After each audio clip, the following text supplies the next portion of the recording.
Hello and welcome to A Moment in Time with Nex. Today I'm coming to you live with a review of this book, The Happiness Hypothesis: Finding Modern Truth in Ancient Wisdom by Jonathan Haidt.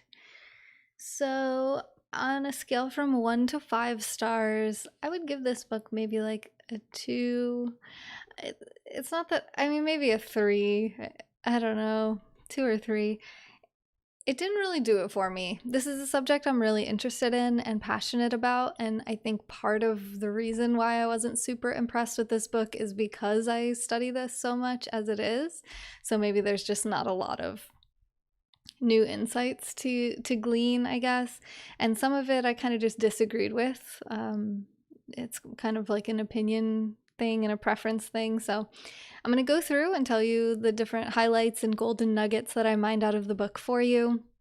The reason I love to do these book reviews is because I love to read, and I read mostly nonfiction books, and I know a lot of people don't have a lot of time or energy or ability to read books on their own. So part of what I do here as a content creator on this channel is I read the books and then I share with you a little summary synopsis of the book, a little review of it, so you can decide if it's worth getting and taking the time to really dig into yourself, or if you can kind of just hear about it and at least have some insights into what the book is about without having to read it. So again, this is The Happiness Hypothesis by Jonathan Haidt. I personally don't think you need to read this. If you want to, obviously feel free, be my guest. But this isn't one that I would say it's, really worth the time and energy to read. It has some interesting information, which I'll share with you now from my little notebook here, handy dandy notebook. Hey, Rockin' Bob, how you doing? Hi, Art, good to see you. No, don't be sorry, I love to see you. You can chat away about anything you want, and I will read chat intermittently as I go through this. So he talks about paradox in this book, and the paradox of humans, and this balance, this dichotomy of, if you don't know what a paradox is, it's like when two things that seem like they should be in opposition to each other coexist. So humans have a lot of good examples of paradox.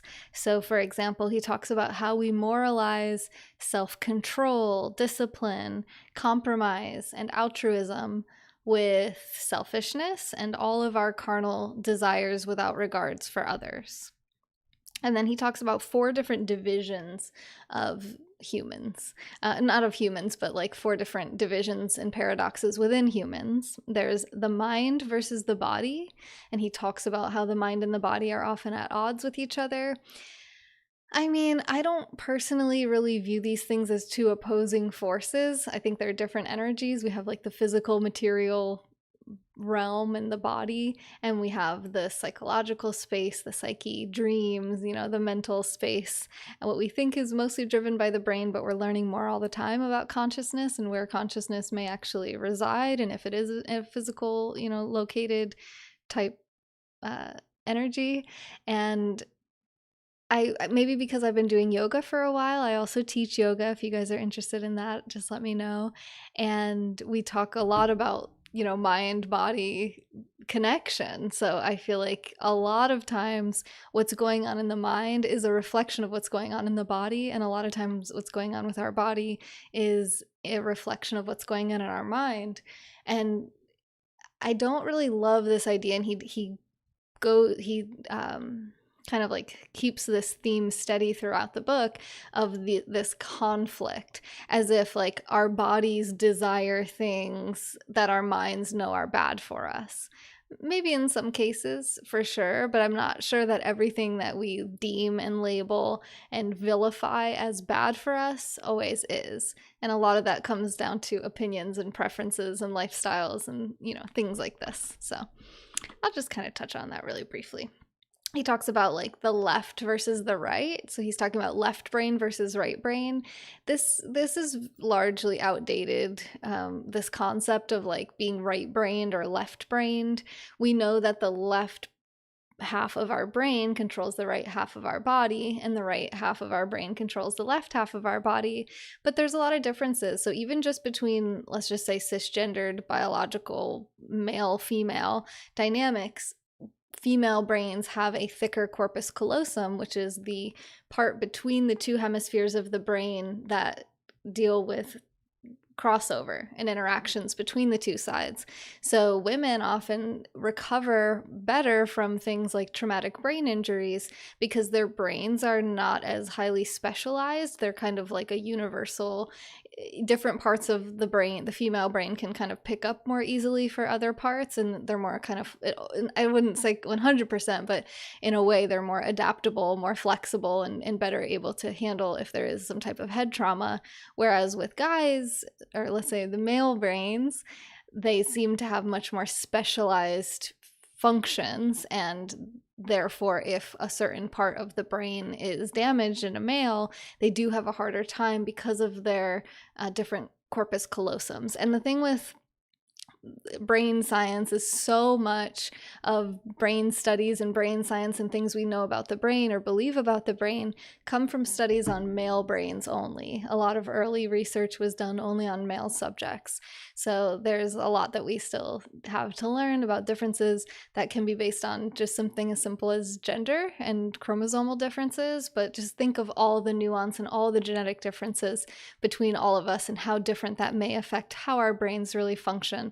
So to simplify it to say like the right side of our brain is responsible for logic for like creativity and art, and then the left side is more logical and, strategic. It's not really that simple. It's more organized, like more front to back, where the prefrontal cortex is logic and reason, and the back is more going to be like our instinctive. That's like where our medulla oblongata is, and our instinctive reflexive type brain function resides. So yeah, just even that kind of concept of being like left brain versus the right brain, I don't really see that. But he talks about new versus old. So our clinging to things that are comfortable and old, and then the desire for things that are new, and then controlled versus automatic. And I would say that's a good one. We definitely have that medulla oblongata. We have that, some people call it like the chimp part of our brain or the reptilian part of our brain. That's just very instinctive. It goes on reflex. Katrina, thanks for subbing. It goes on instincts, and it's not so much about planning and weighing pros and cons, where these things where we're exerting voluntary effort is, I can see these two being at odds with each other to some extent, right? Trying to override something like a gag reflex or something, using like mind to alter body, and changing our automatic reflexes with our intentional mind, and how the two really play off of each other and impact each other. He talks about something I think is important, which is cognitive biases. I think there are much better sources of information about cognitive biases where you can go really deep on that subject. He kind of just briefly talks about a couple. He talks about the like versus dislike bias. So if you like someone, you tend to judge them more positively than you would someone you dislike. And it's the same thing with anything. If there's a restaurant that you had a bad experience at and you don't like it, you're kind of just going to go in just expecting things to be bad with them. And same thing with liking things or places or people. And the negativity bias, where he talks about how negative things do seem to have a larger impact on people than positivity, which we've been talking about for many years. And in one of my recent podcast episodes, I'm not sure exactly which episode it was off the top of my head, maybe episode 14, we talk about this and how the Lasada principle of the 3-to-1 ratio is not exactly accurate, and it's so far proven very difficult, and so yet to be possible to apply a mathematical formula to this idea of positive psychology. And where is that tipping point? Because it seems like everyone is different, and that's where this book I really do think had some interesting information. Again, Happiness Hypothesis by Jonathan Haidt. He talks about how some people just seem to be born happier. They have a higher, like just average natural set point, happiness set point. They're just, and you can tell almost like if you have children, sometimes you might notice like some babies are just really happy. They could be raised in the same environment, have the same, genetic parents contributing to them. Even identical twins, they found differences. Even identical twins raised in the same environment, they do twin studies, and I have something about that in here, where it's really nice when you have twins that you can do experiments with like this, social experiments, because you can see people who are raised with identical genetics in nearly identical environments and see how their differences may have been there from the beginning and how different environmental impacts can affect them. So identical twins that are raised separately, as well as fraternal twins who don't have the same genetics, but they are raised in very similar environments, born at the same time, and going to have a lot of the same experiences, and how these things play a role. Moral of the story is that both things play a role.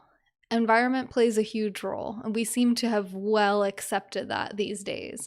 Early in psychology times, it was much more based on genetics. They thought, well, you're either smart or you're dumb, Then we have Carol Dweck, who came on the scene and really taught more about growth mindset, all the way back to Abraham Maslow, who was one of the first positive psychologists who talked about the hierarchy of needs and basically how to unlock like different levels of potential for humanity. And these studies of, focusing on what humans can do and what kind of what role the environment plays, so that we can tweak that environment, change that environment, and we can't change our genetics too much. There is epigenetics, which is the way that our genes change based on environmental factors, but only to a certain extent. So for the most part, we can't just, change our genetic makeup, but we can change our environments. So what we're finding is that some of it is just outside of our control. Some of it is genetic. Some of us are just born happier, and some of us are born more resilient, and it's just maybe a little bit easier to deal with emotional and even just trauma in general. And then some of us are born, more prone to mental disorders and depression and who knows. And also, I'm going to be reading a book soon. I'm looking at it right now. It's called The Body Keeps the Score.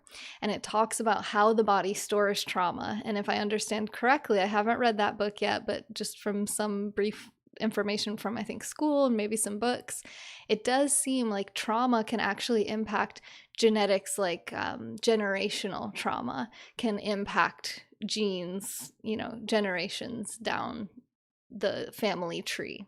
So that also can play a role depending on your ancestors and what kind of environments they were subject to, can be transmitted genetically. So they can transmit their environmental influences through their genes, which is pretty amazing. You said you might be a pessimist, but life is good lately. Well, that's great. I love to hear that. I love to see a pessimist in a good mood. That means we can all be in a good mood, huh? Okay, so yeah, right here. One twin study concluded that 50 to 80% of all variance in average levels of happiness are genetic rather than life experience. So this is saying it suggests that at least half. So a lot of it is these types of things make this quest for this perfect principle, this tipping point where you can say, okay, if you can just have this many more positive experiences than negative experiences, you'll be on this positive upward spiral, this trajectory of being more creative and more resilient and etc., and happier in general. But what we find now is if we realize that genetics play a role, then that means that this tipping point and this amount is going to be unique for each person. So I've been kind of hinting at that throughout this, but that was the conclusion of the twin study in this particular book. He talks about the importance of changing your mind and ways you can change your mind. Some I agree with, some I'm skeptical about. Two I think are great is meditation and cognitive therapy. And there's lots of different types of therapy that I think would be good. So I'll just say therapy and meditation. Great, great, great, great tools for, impacting the parts that you can control in your mental health and in your world and in your general level of happiness. We're going to use the word happiness a lot just because that's in the title, the happiness hypothesis, this quest for joy, fulfillment, satisfaction. Now he talks about Prozac as well. And I definitely think there's definitely uses to pharmaceuticals. Prozac is an SSRI, and a more recent study has been put out that is a meta-analysis of many of the different studies that were used to kind of bring SSRIs on the scene. And SSRIs are selective serotonin reuptake inhibitors. So basically what this does is it blocks certain parts of the brain that absorb so serotonin is released into the brain and then it's reabsorbed. It's kind of like a cycle. And what this does is it slows down and inhibits the ability of your body and your brain to reabsorb that serotonin in the interest of keeping more serotonin free flowing throughout the brain, with the idea that serotonin is linked to depression, and that if you have more serotonin, then you'll be less depressed. However, this meta-analysis that studied, it seemed to be a pretty well done study. It studied many different studies. I wish I should have probably looked it up for this here, but you can find it very easily online. It came out in the last year, and they talk about how it doesn't really seem like there is a very convincing link between serotonin and depression. And perhaps a lot of what we're seeing is basically placebo effect, or maybe there's some other reason that this is working, because some people do have really great results from SSRIs. So what is it? If it's not serotonin, then what is it that this is doing that seems to be helping people? So there's, I have some skepticism about chemically altering an individual, especially if the science doesn't even say that, if there's like a bacterial infection and antibiotics are proven to get rid of this bacterial infection, then great. And if serotonin was proven to help people who are suffering from depression, great. But it just doesn't really seem like the evidence is super convincing. So I'm just a little skeptical about SSRIs in general at this point, especially I was already skeptical just naturally. And then upon release of this study, I was like, okay, maybe some of my just gut feelings about these things are accurate, because I think there's so much more to be said about lifestyle. There's so many people that they're not eating healthy, they're not getting good sleep, they're not getting therapy, they're not meditating, they're not moving their bodies around. And it's like, if we could make these changes first, and then we would have a much better group of which to determine what types of medicine is really necessary and really truly helpful, because we have so many confounding variables when we have people with all these different types of lifestyles and vices. We just have so much access to so much unhealthy ingredients for an unhealthy lifestyle, that it seems like, well, before we write someone a prescription, maybe we could look at their life, their day-to-day life, and see why they might be feeling this way, that's outside of just, oh, they just need to have their, neurotransmitters in their brain modified. I don't know. I mean, maybe it doesn't seem super convincing to me as of yet. And as someone who used to want to end my own life and no longer want to do that, I didn't use SSRIs. So I know that some people can combat depression and suicidal tendencies in other ways that don't involve pharmaceuticals. I don't know that that's the only way and that's the way for everyone. It's just something that I think and wanted to share and kind of piggyback on with this. Alcohol. Yeah, alcohol is a really icky one. Hi, Sean. Nutritionists and dietitians should be used more. I like that idea, Sean. Yeah, a lot of people grew up in unhealthy homes and should have access from a sort of doctor to recommend what to eat, because online is a minefield and can lead people to even more bad eating habits.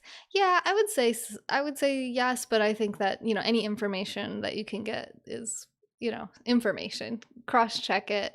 I feel like generally online has pretty reliable information in terms of like vitamins and minerals and nutrients and how these things can be prepared. There's lots of great recipes online and just information in general. So yeah, do your due diligence, but also like trust your own instincts. If you're like really craving a certain food, start to look at that and see like, okay, does this seem like something that's healthy and nutritious and I'm craving it because my body needs these nutrients?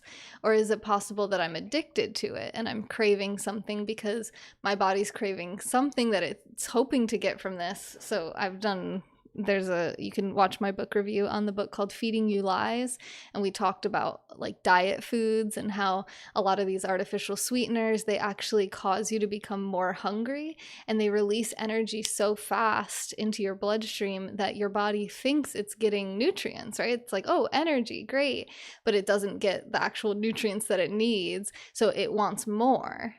So you're craving more food because you're starving, even if you're obese. So it's like this starvation for real, true foods. So really coming to this level of awareness of yourself, of your body, of the reality of the situation with the food industry, and, education and awareness, I think, are always like the top solutions to any issue that we have. And obesity is definitely a huge issue that we have, at least here in America.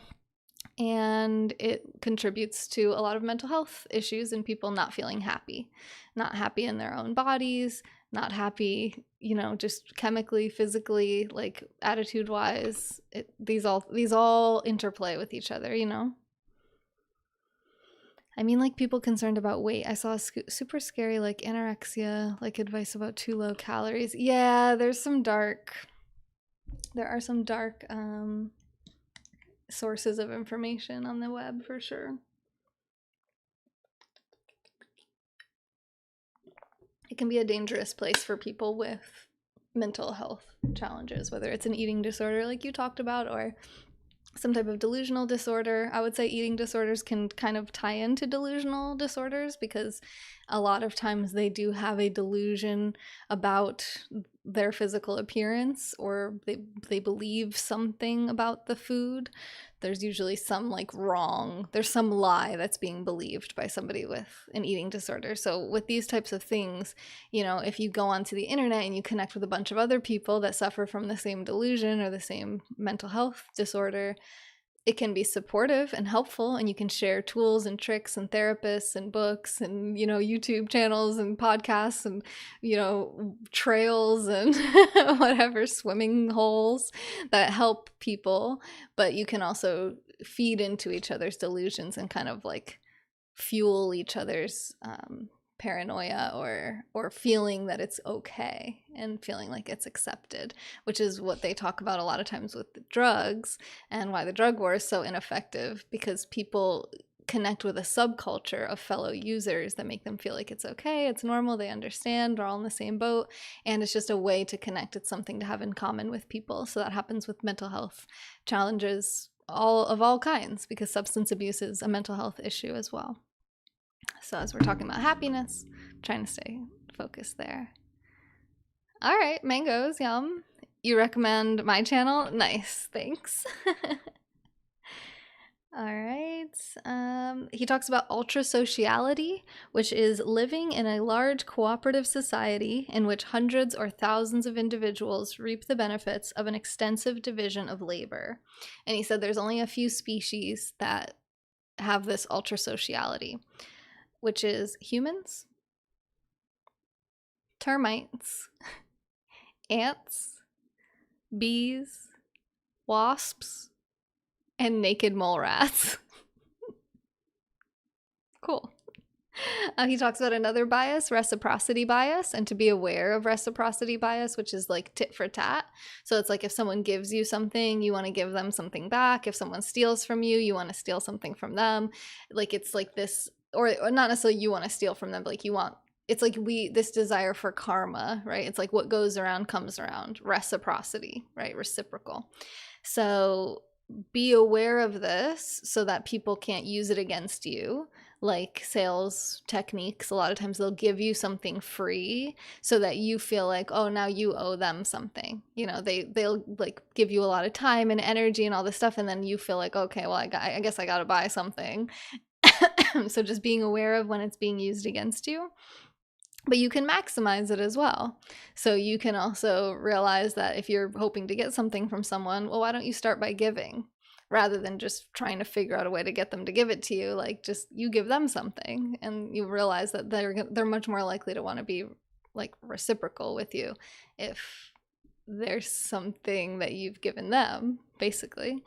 And there's a book about this called Give and Take by Adam Grant. I did a book review on that if you want to check it out as well. I have a books playlist here on my YouTube channel, so you can see all the book reviews that I've done.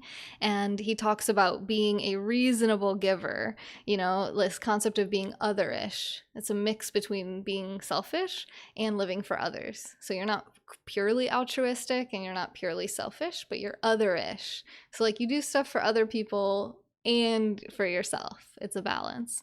And I think that's important when you're talking reciprocity, is like notice where you're giving your energy.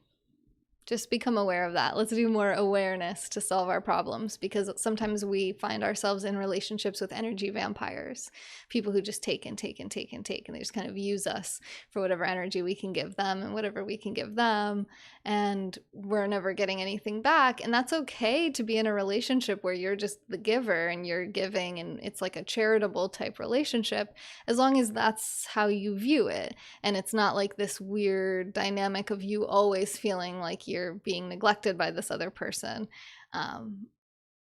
Instead, it's more of like, oh, this is someone I help out. I'm never going to expect to ever get anything back from them, and I'm not doing it because I'm going to get something back from them.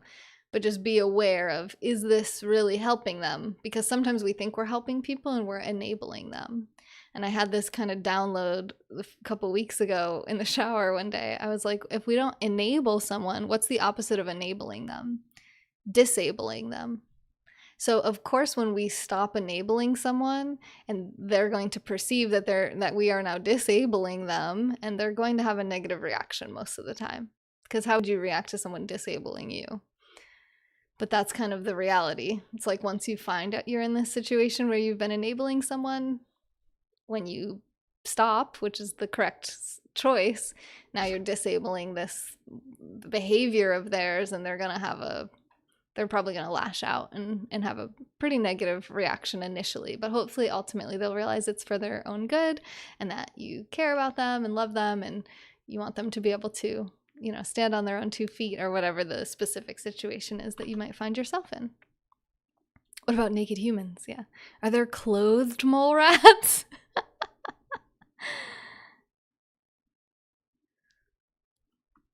Okay, sounds good, Sean. Sounds good. So a big theme in this book is focusing on self-awareness and self-work, which I love. We can't change or control anybody else. Learn about these biases so that you can do your best to monitor and moderate them. So basically, like, so that you can realize when someone might be trying to use them against you, and you can figure out ways that they can help your relationships as well. It just helps us. The more we understand humans, the more we understand ourselves, the more we understand the people in the world around us, and the better we can do in those relationships, because we are ultra social, like we just talked about. He talks about how we adapt. This is a fun one. I really love this.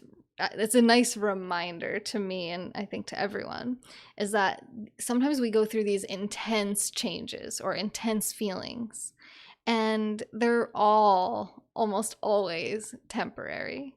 No matter what, we win the lottery or we get paralyzed, we tend to return to our happiness baseline.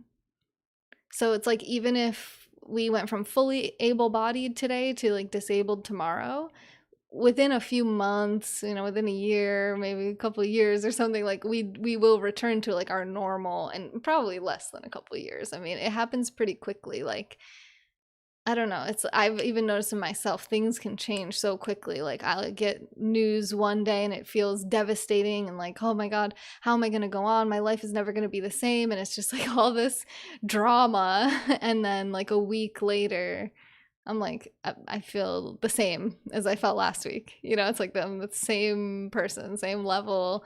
This is just a new part of my reality now. And it's just kind of absorbed into my normal way of living and my normal energy. And we adapt. And that's important to realize, is that like, this too shall pass. We can make it through anything. We can adapt to anything. So remember that humans are really, really good at that. You're really, really good at that. So you don't have to be so scared of change all the time, you know? There's a book by Brianna Wiest called 101 Essays That Will Change the Way You Think. I did a review on that as well if you want to check that out. And she talks about these concepts of like happiness baseline, our upper limit, like our happiness upper limit, ways to increase that upper limit. And again, just being aware of it. The upper limit of our happiness is when we start to cut ourselves off, when we start going, oh, this feels a little too good to be true, just waiting for the other shoe to drop. You know, like I'm afraid to get too hopeful about this. You know, my friend the other day was just saying she went on a date with this guy. She really enjoyed it.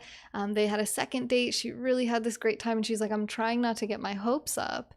And I was like, why not? Like, why are you? It's like, just enjoy what you're having now. You know, don't cut yourself off. Don't be like, oh, I know this isn't going to last forever. Who cares about that? Like, get those thoughts out of your head and just enjoy the happiness and the goodness here and now while it's here. Because, yeah, the reality is nothing lasts forever. So, yeah, eventually you probably won't feel like this anymore. So, rather than rushing to that point and trying to rush yourself back to baseline, why not just enjoy the highs while they're here, you know? So, I think that book had some good information about that. 101 Essays That Will Change the Way You Think by Brianna Weiss. Okay, so he talks about this happiness formula, and this is from Lyubomirsky. I don't know if I'm saying that right. Pretty well-known author in positivity. Sheldon, Schade, and Seligman. And it's happiness equals the set point. This is genetics, like just what you're born with, your happiness set point. Conditions. Sorry, so it's the set point plus your conditions, plus your voluntary actions like meditation, mindfulness, etc. So we don't have control over S. That's what we're born with. We do have control over both C and V. V, obviously, the voluntary things that we do. So just choosing to prioritize our happiness, choosing to prioritize ourselves and our mental health. There's so many things we can do for that. That one's pretty obvious. We know we can go to therapy. We know we can take our medication. We know we can work out and do yoga and connect with other people and, you know, brush our hair or whatever it is. Like, we know that there's a lot that we can do to help make ourselves feel better. The other one, conditions, our environment. Some of us have what's called learned helplessness, and this external locus of control where we feel as though we don't have control over the world around us and over our own lives. So this part is really important to realize. You do have control over your environment to some extent, right? Not everyone is like super wealthy and can just pick up and move wherever they want to live in the world and, you know, just have whatever perfect dream home that they might want. But you can remove certain people from your life. You know, there's certain people that there's no reason, you don't have to answer that person back every time they message you. You don't have to drop everything you're doing and rush to their rescue every time they want you to. You know, you can choose to remove toxic energy vampire type people from your life. You can choose to get outside more and make your environment one that's more green and blue skies and feeling the earth under your feet. You can choose to be in environments like gyms and health clubs and the organic section of the grocery store. And, you know, we can change our environments bit by bit. Maybe you're in a living situation that's not going to be something that you can change really quickly, but you can start to make progress and start to set goals that put you in a place where you're in an environment that's conducive to your happiness.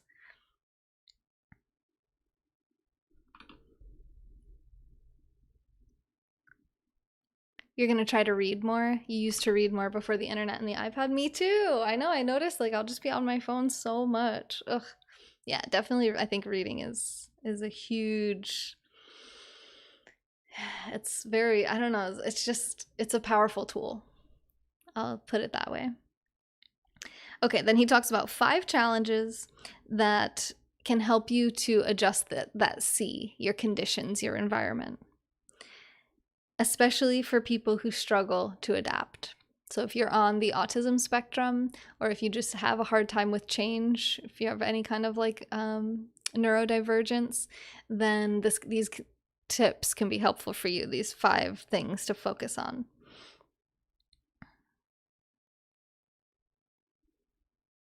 Okay, I thought I only wrote 1. I was like, wait, where are they? The first is noise. noise, like actual audible sounds, it's more stressful than we realize. It's funny because I wrote this review before I moved. I was hoping to get it done before moving, but here we are in the new space doing it here. And I was just realizing this in my meditation last night, or the night before last. I think it was last night. It's just so peaceful and quiet here. I moved to a house. I live with my friend in his house, and it's kind of in like the middle of nowhere. And it is so quiet and peaceful here. There's like barely any noise at all. And it's like it makes it so much easier to get into my body, to ground down, to focus, to meditate, to relax, to calm down, to feel peaceful, to feel centered. I mean, before this, I lived in an apartment complex where there's like people above me, below me, to the left, to the right, like they're everywhere and always making sounds and always all this traffic. And like there's the parking lot, and I lived near a highway, and it was just like really noisy all the time, and it didn't really bother me. I wasn't aware of anything, but being here and noticing how quiet it is and how much deeper I can go in my meditations, just being here a few days is like, okay, yeah, noise. So you can use earplugs if you have to, noise canceling headphones if you want to put like healing sounds on instead if you can't get to a quiet space. But notice that, like in the car, do you immediately just have the radio on? Are you always just drowning your nervous system in sound? What happened if you turn the music off? Hear the actual car, hear all the sounds around you outside. Roll the windows down a little bit, hear the birds, hear the wind. It's like we like numb ourselves with all this sensory information. So that's one of the first ones, and a big one is to start trying to find quiet spaces. If you have to drive out of the city and drive out of town quite a ways and just get into the woods somewhere, do that. You might find it to be super, super helpful. So that's one. Number 2 is commuting. So if you have to drive really far to and from work or wherever you have to go each day, that can be really stressful. So trying to figure that out. Is there a way you can move closer to your place of work, or find work that can be closer to your house, or get into more like virtual remote type work? Because commuting is one of these really stressful things that people deal with every single day. And if you can remove or eliminate or reduce that, again, you're going to be reducing your stress, which can help you to be more happy. Number 3 is that locus of control, internal locus of control, I have control. External locus of control, I have no control. I'm a victim of everything that happens around me, destiny and fate. There's nothing I do matters. Working on that's going to be helpful with therapy, awareness. You can look up ways to work on your locus of control. But people who have an internal locus of control, where they believe that they have control over their lives and their outcomes and their environments, have much better results and outcomes regarding happiness and mental health. Number 4, shame. Where are you carrying shame? What are you ashamed of? Start working on that. This is like shadow work, right? Digging into where are we feeling guilt or shame, and how can we start to heal these areas, because this is going to help us to feel lighter, so we're not carrying that burden around all the time. And 5, relationships. I like this. He says that you never adapt to interpersonal conflict. You never adapt to interpersonal conflict. We adapt to so many things. Like we said, we could win the lottery, we could get paralyzed, and within a month or two, or a couple months, we're going to be pretty much the same. We're going to feel pretty much the same that we did right before that happened, which can be great news. It can be kind of sad news, but either way, it's kind of like, it's just information. But with interpersonal conflict, which means fighting, like conflict between people, interpersonal conflict, so fighting between other people, between you and other people, you don't adapt to that. So if someone's abusing you or fighting with you, being nasty to you all the time, consistently, you're not going to adapt to that. It's just going to constantly, consistently stress you out and prevent you from being able to be happy. So when are you going to step up and realize that you don't deserve that, and to remove that person and remove yourself from that situation? You don't have to be anybody's punching bag. And nobody needs to be yours either. So if you're the abuser here listening to this, stop. Get help for yourself too. And moral of the story, he said, happiness comes from within and from without. So it's genes, it's stuff we can control, and it's also our environment. You know, some of us are more lucky. Some of us were born white in America in the 2020s, you know, or whatever, 2000s. And it's like we have all the information in the world at our fingertips. We have cars, we have hygiene, we have antibiotics, we have houses, we have heating, cooling, plumbing systems. I mean, we have, you know, we're very lucky compared to many other people that have existed on this earth before us. So it can be easier to be happy in these types of environments. But some people are finding that we're more connected than ever with the internet, but we're also more isolated than ever. So we can talk to people from around the world any given moment, but we don't know the neighbor next door's name because we're just like on we're in the virtual world so much. So there's definitely a balance too, you know? He talks about the importance of flow. So I do have a book review on the book called Flow, and it's basically like this state of where you kind of lose this sense of awareness of yourself, self-consciousness, you lose this sense of time, and you're just kind of fully focused on whatever it is that you're doing. You're in a state of flow. When you feel like you're being adequately challenged and you have the skills to rise to the challenge, that's the perfect space for flow to occur. And he talks about how important it is to find flow experiences, basically chase those experiences. I wrote a little note here for page 118. There are questions regarding attachment styles that I thought would be good to share with you guys. Okay. See for yourself. Which of the following statements best describes you in romantic relationships? Number 1, I find it relatively easy to get close to others, and I'm comfortable depending on them and having them depend on me. I don't often worry about being abandoned or about someone getting too close to me. That's secure attachment style. Number 2, I am somewhat uncomfortable being close to others. I find it difficult to trust them completely, difficult to allow myself to depend on them. I'm nervous when anyone gets too close. And often love partners want me to be more intimate than I feel comfortable being. That's avoidant attachment. And number 3, I find that others are reluctant to get as close as I would like. I often worry that my partner doesn't really love me or won't want to stay with me. I want to merge completely with another person, and this desire sometimes scares people away. That's anxious attachment style. I did a book review on a book called Attached, if you want to check that one out as well, which goes a lot deeper into attachment styles. I think it's an important thing to understand about ourselves and our partners. This was interesting. The adversity hypothesis. So this hypothesis states that we need adversity in order to be happy, and that we benefit from adversity. Adversity are like challenges, things that come against us. Rejection, breakups, trauma, grief, you name it, right? Injuries. It says we may need adversity to grow and change.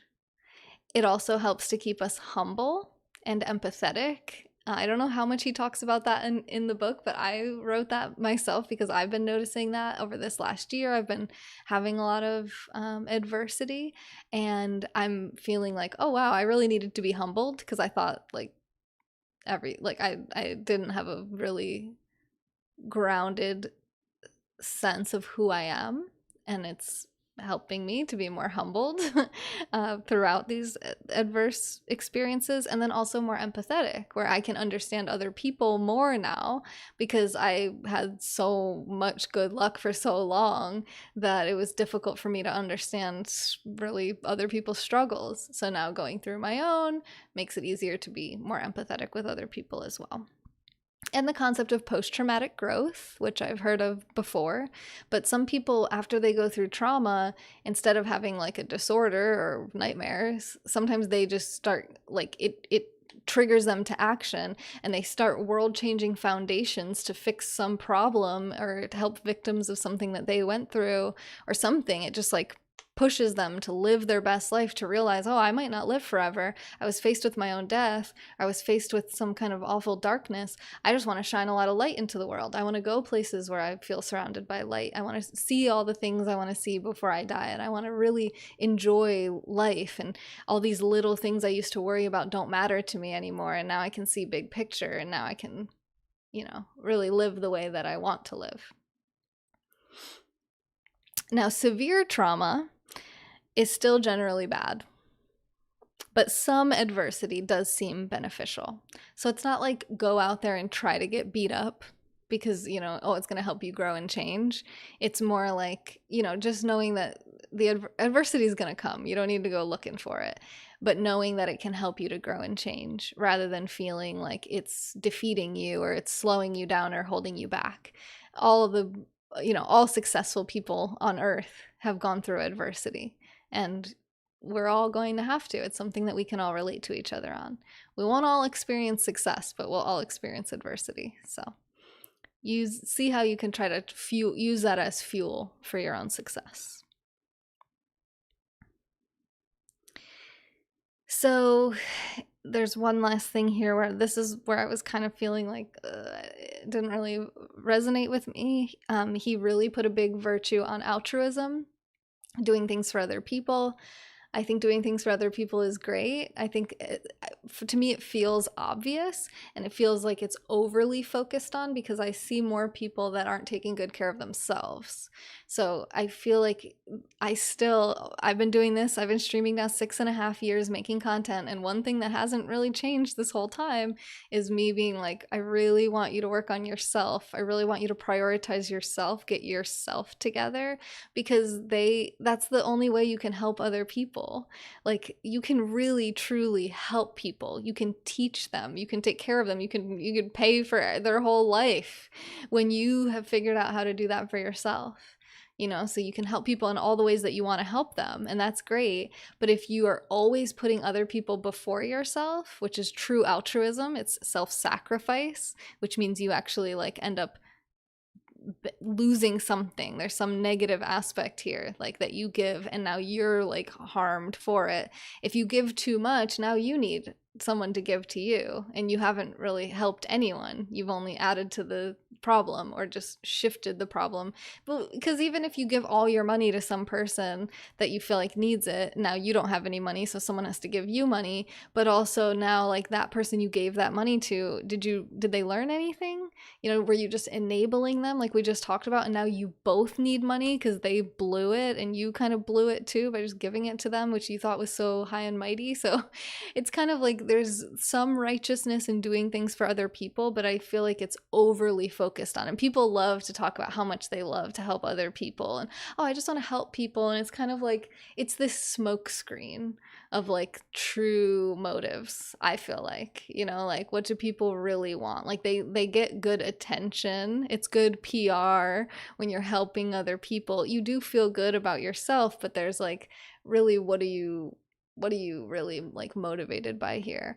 Because we all want to eat and sleep comfortably. We want health, we want life. So it's important to preserve these things because that's the best way to help other people to preserve them as well. So by going after your own joy and happiness, you can teach other people how to do that too, rather than thinking that if you just sacrifice enough of yourself that maybe you'll be happy in the afterlife or something, which I feel like Christianity and other religions perpetuate. And I think it's a really dangerous way to manipulate and control people to do things that really don't help anyone. So that's my little rant about that. And then he talks about divinity. So he has this whole section about divinity, which I thought was going to be interesting, and I found it less interesting that he's a stout atheist. So he's just I'm still an atheist the whole time. I don't know why that's the atheist voice, but I'm an atheist. So his perspective was a little I don't know. He was talking about this scale where it's divinity is kind of this depth where it's okay, we have something that's not divine, and then we move towards divinity, we move towards God. And a lot of the things that he identifies as moving us towards God is questionable. If you ask me, I didn't even write it all down. I just kind of wrote like it just seems basically like he thinks it's contrary to things that equate us to animals, a movement away from carnal pleasure and self-control and purity as righteous. It's a slippery slope, you know. There's benefits to all of these things. Of course, like purity or being clean can be beneficial. It prevents diseases. That's great, you know? But when we start to like shame people and make them impure or not worthy of, you know, going into the temple of God, we start to become very human in the bad ways of like putting our, you know, when we make these hierarchies of like, well, these people are closer to God and these people are further from God, like we don't get to decide that. We aren't God. And I don't think anyone is any closer or further from God. I think God, or whatever you want to call it, is everywhere. Like it's like an energy that anyone can tap into anytime. So I always feel like these kinds of lessons about divinity and purity, they bring up red flags for me. It feels like, okay, this is a good way to shame people, to manipulate them, to control them, and it just doesn't feel like it's like a pro-social ideology, I suppose. So I didn't really love a lot of the stuff he said about divination, not divination, divinity, because we are animals. And I think by pretending like, oh, you know, if we do anything an animal would do, we're bad. It's like, no, we're animals. Yeah, we have big brains. We have these big prefrontal cortexes and we can do really cool stuff with them. And we can exert a lot more control over ourselves than apparently, as far as we can tell from our perspective, than a lot of other animals can. And that's cool. It gives us a big advantage. We can use that. Great. Like, but it's still part of our physical selves, right? It's still like, it's not separate from our animal selves.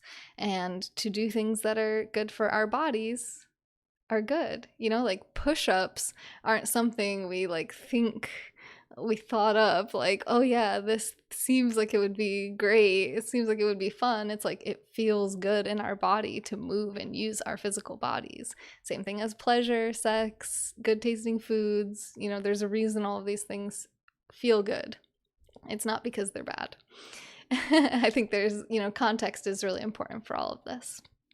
And evolutionary mismatch, things like the reason we become addicted to sugar because it used to symbolize, you know, hard to come by calories, and now we have access to too many calories, too many empty calories, all these kinds of things. You know, it makes sense that this could confuse and cause this mismatch between what we understand mentally and what we do physically with our bodies.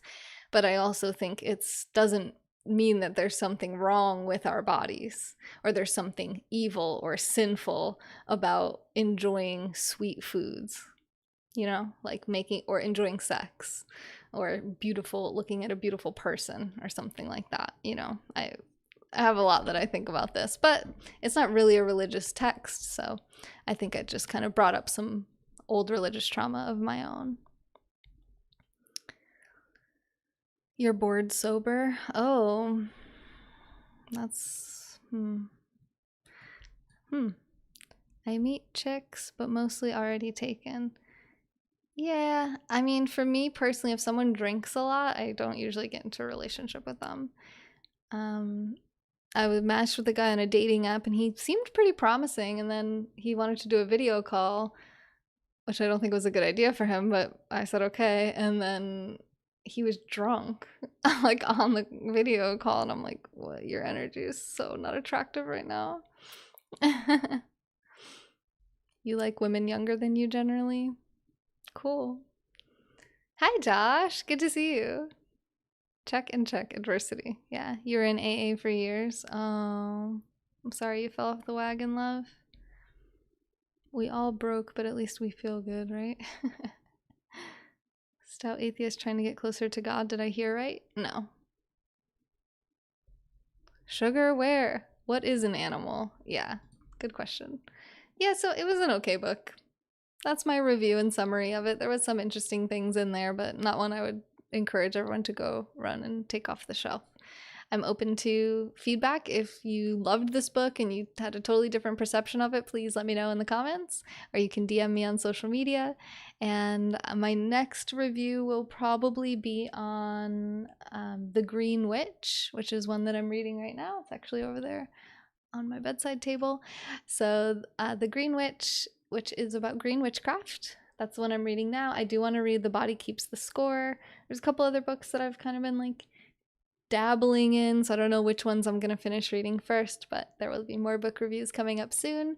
I also do email versions of these, so I will just write a little summarized kind of paragraph or a couple paragraph blurb about each book, so you don't have to sit here through these long hour-long book reviews that I do here on YouTube. You can instead go check out the email list. You can sign up on my website, nexjuice.com, nexjuice.com, and you'll see the sign up list right there on the homepage.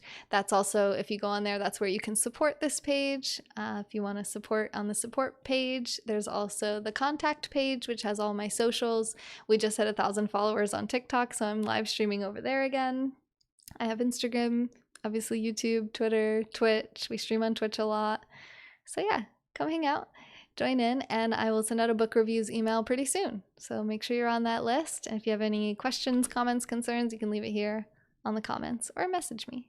I love you. You are worthy of being loved and feeling comfortable in your own skin. This has been A Moment in Time with Nex. Expre medium, squeeze the day. See you guys on the next one.